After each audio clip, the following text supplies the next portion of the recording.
Alongar ou aquecer? Eis a questão. Se você também tem dúvida sobre o que deve fazer antes de começar a treinar, fica comigo nesse vídeo.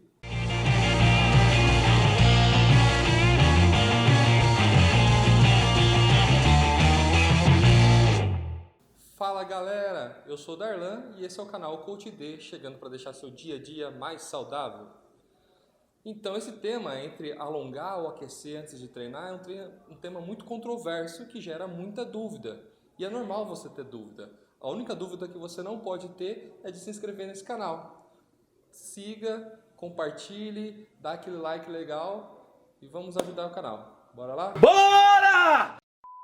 Em primeiro lugar, dizer que a flexibilidade, que é você ter um corpo bem alongado, é muito importante. A flexibilidade é uma capacidade física que está relacionada ao seu bem-estar e sua saúde. Se você tem baixa flexibilidade, você vai sofrer com alguns movimentos, dificuldades em fazer algumas coisas e pode sim ter algumas lesões aí por conta disso. Mas o alongamento, que são os exercícios para alongar essa musculatura, que geralmente são feitos antes e depois de treinar, será que isso é legal? Será que isso faz bem? Não sei. Então fazer alongamento antes e depois da atividade física é algo comum. Muita gente faz isso. Atletas fazem isso. Os estudos mais recentes, isso coisa de 10 anos, até 15 anos para cá, tem mostrado que se você faz um alongamento muito forte antes de treinar, você vai ter uma diminuição da sua força durante a atividade física, certo? E que o alongamento pós-treino, se ele for executado de uma forma forte, ele favorece o risco de lesão. E eu vou explicar melhor tudo isso. Primeiro dizer que essa musculatura que você treina, né, essa musculatura é chamada de músculo estriado esquelético. Por quê? O seu conjunto de fibra ela é estriada. É um conjunto assim, ó, onde ele vai contrair nesse sentido, né? Então você tem um conjunto de fibras e outros que se contraem assim, certo? Então o músculo, nesse conjunto de fibras, ele se encurta e existe um tendão que liga esse músculo a um osso e aí você tem movimento. Então seu bíceps, por exemplo, na hora que ele contrai, o tendão puxa o antebraço e você flexiona o seu cotovelo, né? Então assim que o seu braço trabalha, né? O alongamento, no exercício de alongamento, o que acontece com essas fibras? Elas se alongam, elas se distanciam uma da outra, nesse sentido.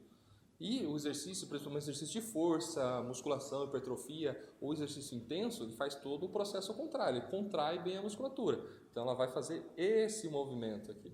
Suas fibras elas vão se encurtar, certo? Para você visualizar legal, se alguém começa a puxar seu braço para trás, assim, fecha o olho e começa a puxar seu braço para trás. Há um movimento involuntário, quando ele começa a alongar muito, que é você mesmo puxar o braço para frente. Opa! Se está indo muito para trás, eu puxo para frente. Isso é até um ato reflexo.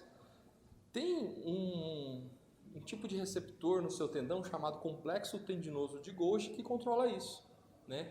E esses trabalhos mostram o seguinte, que quando eu faço alongamento antes de fazer exercício, que é esse ato de alongar as fibras, no meu tendão, no meu complexo tendinoso de Golgi, eu estou dando uma informação para ele que eu quero que essas fibras fiquem mais alongadas. Eu faço vários exercícios de alongamento, seguro esse alongamento constante por um período de tempo, né, geralmente ali 20 segundos, e eu estou dando a informação que eu quero que essa fibra fique alongada. Depois eu vou fazer exercício, vou contrair o músculo. Porém, como a informação prévia foi que a fibra era para ficar alongada, esse meu músculo não vai conseguir alongar, não vai conseguir contrair de uma forma mais forte. Né? Ele vai limitar essa contração e isso vai favorecer com que no meu treinamento eu reduza a força. E o contrário, que é alongar depois que eu treinei. Bom, o meu treino deu aquela mesma informação para o meu complexo tendinoso de Golgi, né? Para o meu tendão, que eu passei muito tempo fazendo muita força e deixando as fibras mais encurtadas. E aí eu vou alongar. Às vezes até uma outra pessoa te alonga. E esse alongamento, quando ele é forte, ou seja, quando eu realmente forço a flexibilidade, eu tento alongar bastante as fibras, há um risco aí de lesão. Porque essas fibras, para fazerem esse movimento, existem como se fossem umas perninhas, assim, que a gente chama de cabeça de actina, que caminha E como ela vai ter dificuldade de alongar e eu estou forçando, eu tenho muita lesão aí. Então o que isso vai ter depois do meu treino? Eu posso ter inflamação, microinflamações ali, que vai me gerar dor. Então eu posso ter uma dor muito mais aumentada um dia depois do meu treino. Não foi, a gente às vezes associa, foi por causa do treino, eu treinei forte, dói mesmo, né?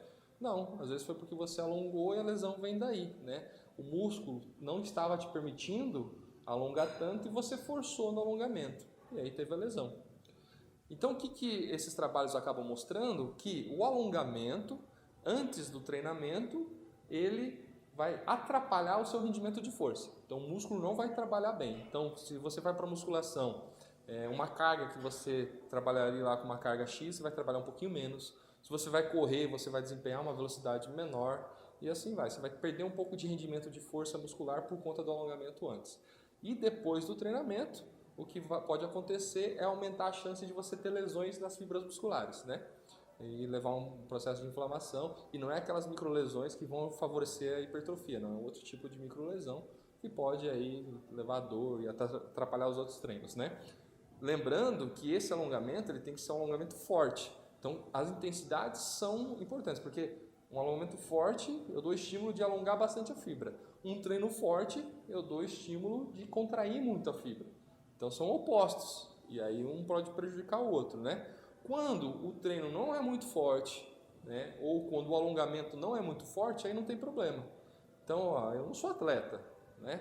Então, eu faço, por exemplo, um alongamento leve antes do treino. Meu treino é de moderado, alguns treinos são intensos, mas o alongamento é leve. E depois também, né? Até porque as pessoas devem fazer alongamento, porque às vezes ficam muito tempo sentadas, né, má postura, por conta do trabalho, ou muito tempo em pé, e isso vai retraindo um pouco a musculatura, precisa alongar, né?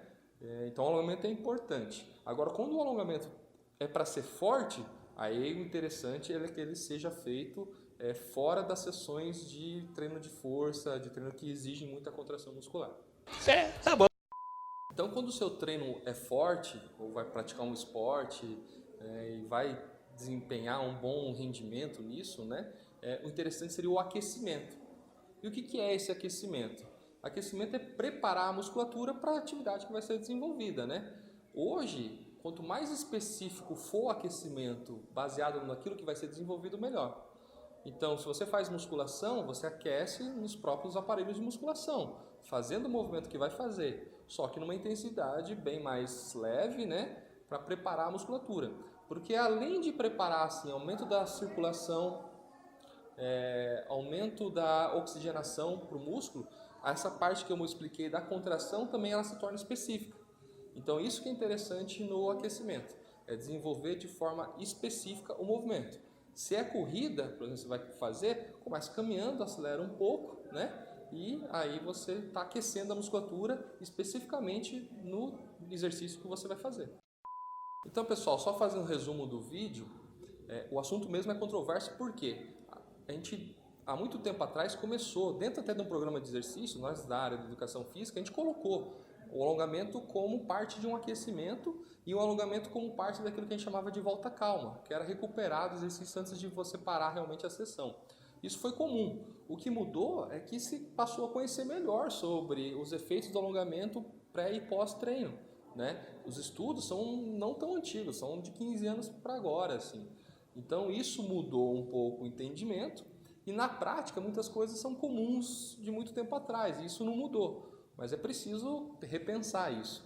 Então o resumo é o seguinte: se o seu treino é forte, o alongamento pode até ser feito antes e depois, mas ele tem que ser bem leve, tá? Ele não pode ser forte. Se é forte, vai te atrapalhar no rendimento quando feito antes e pode favorecer o risco de lesão depois, né? Se é leve, tanto o treino como o alongamento, de boa, pode fazer. Então, se o objetivo não é intensificar o treinamento, buscar realmente rendimento, tá tranquilo, tá? Agora, quando tentar fazer isso em momentos diferentes, porque o alongamento continua sendo muito importante. A flexibilidade é uma capacidade física importante, você tem que investir nisso. Porém, pode fazer isso num exercícios de alongamento separado, tá? E o aquecimento, que é desenvolver a atividade, fazer o aquecimento com cargas mais leves, intensidades mais leves, no próprio especificidade do treino que você vai fazer. Então faça aquilo que vai desempenhar no treinamento ou numa competição, faça aquilo em intensidade mais leve para preparar a sua musculatura, articulações, tudo isso para aquilo que vai fazer, né? Melhora a oxigenação, circulação, a questão da contração muscular e a lubrificação das articulações. Isso que é aquecimento. Beleza? Para quem gostou do vídeo, curta aí, compartilhe e continue seguindo a gente no canal. Até mais!